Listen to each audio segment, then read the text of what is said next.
திருச்சிக்கு வந்தோடனே ஒரு ஆட்டம் ஆடுவோம். எப்போ பார்த்தாலும் பஜாருக்கு போயிட்டே இருப்போம். அது மாதிரி இந்த டைம் வந்து நாங்கள் போனது நாத்தனாரோட பசங்களுக்கு மொட்டை அடித்து காது குத்த போகிறாங்க. இன்னும் ஒரு 4 நாள் தான் இருக்குது. அதனால் அவங்களுக்கு ட்ரெஸ்ஸு அண்ட் வந்து கெவின் லெவினுக்கு கம்மிங் சண்டே April 26 பர்த்டே வருது. ஸோ அதுக்கு ட்ரெஸ் எடுக்கிறதுக்காக நாங்கள் பஜார் போயிருந்தோம். அங்கே வந்து இந்த குட்டி வாண்டுக்கும் ட்ரெஸ் எடுத்தோம். ஆனால் அவனுக்கு போட்டு கூட பார்க்க முடியல. ரொம்ப கஷ்டமாக இருந்துச்சு. ரொம்ப அழ ஆரம்பிச்சிட்டான். நைனேன்னு அழ ஆரம்பிச்சிட்டான். மீன்வெயில் வந்து கெவினுக்குமே வாமிட்டு. அங்கே ஷாப்லேயே வாமிட் பண்ணிட்டான். நான் சொன்னேன் வீட்லேயே பேசாமல் இருடா, முடியல, ரெஸ்ட் எடுன்னு கேட்கல. இப்போ வந்து அவனுக்கு வைரல் ஃபீவர், அதுவும் பர்த்டே அதுமா அப்படி இருக்கும் நான் சத்தியமாக எதிர்பார்க்கவே இல்லை. அதுவே எனக்கு ஒரு சைடு கஷ்டமாக இருந்துச்சு. அண்ட் வந்து ட்ரெஸ்லாம் எடுத்துகிட்டு நாங்கள் வந்து கிளம்பலான்னு பார்த்துட்டு இருந்தோம்.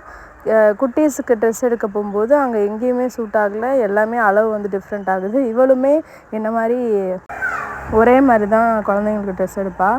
அண்ட் இந்த கிளிப்பிங்ஸில் ஃப்ரண்ட்டில் பிளாக் கலர் ட்ரெஸ் போட்டு ஒரு பொண்ணு நிற்கிதுல அது, அப்புறம் அந்த ஹெல்மெட்டுக்குள்ளே ஏதோ ஒரு பொட்டனை மாதிரி ஏதோ ஒரு எடுத்து கொடுக்குது அந்த ஹிந்திக்காரனுக்கு.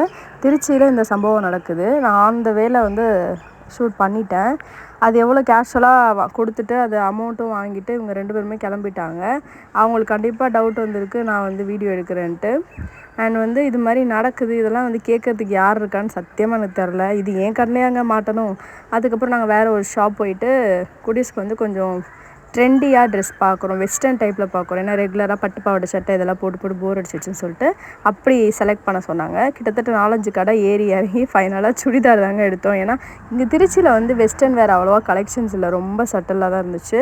அப்புறம் வந்து கெவினுக்கு ரொம்ப ஃபீவர் அதிகமானனால கூட்டிகிட்டு போயிட்டேன். நாங்கள் 3 பேர் மட்டும் வீட்டுக்கு போயிட்டோம். வீட்டுக்கு போய் இட்லி ஊற்றி வச்சிட்டேன். ஏன்னா நீ ஹோட்டலில் சாப்பிட்லான்னு சொல்லியிருந்தாங்க. அதனால் இட்லி ஊற்றி வச்சுட்டு பசங்களுக்கு சாம்பார் வந்து வாங்கிட்டு வர சொல்லியிருந்தேன். எனக்கு திருச்சியில் வந்து தருவாங்க. அதை வச்சு ஊட்டிட்டு படுக்க வச்சுட்டு தலைக்கு எண்ணெய் வச்சேன். ஏன்னா 2 நாளாக தலைக்கு எண்ணெய் வைக்கல, ரொம்ப உடம்பு ஹீட்டாக இருந்த மாதிரி இருந்துச்சு. அதனால் சட்டில் கொஞ்சமாக ஆயில் வச்சேன். ஏன்னா திரும்ப பஜார் போக வேண்டியது இருக்குது. ஏன்னா 3 பேருக்கும் காது குத்துறதுக்கு மாமா வழியில் நாங்கள் வந்து 3 தோடு எடுக்கணும். அது வந்து அடுத்த நாள் பஜார் போகிற மாதிரி இருக்கும். அதனால் லைட்டாக ஆயிலிங் வச்சிட்டேன். ஏன்னா இதுக்கப்புறம் என் முடியை நான் கவனிக்கலைன்னா முடி வந்து சொட்டையிடும், அந்தளவுக்கு ஆகிடும். ஸோ நல்லா ஆயிலிங் வச்சுட்டு ரிலாக்ஸாக வந்து அடுத்த ரொட்டீனை நான் ஆரம்பிச்சிட்டேன். ஆனால் அன்னைக்கு பார்த்திங்கன்னா என் பையன் நான் சொன்னதை மீறி ஒரு புரோட்டா சாப்பிட்டுட்டான். எனக்கு என்ன ஒரு 2 நாளைக்கு அவன் வந்து நார்மலாக இருந்தானா பர்த்டே அன்னைக்கு நல்லா இருப்பானே நினச்சேன். பட் ஆனால் சொன்ன பேச்சு கேட்கவே மாட்றானுங்க 2 பேருமே.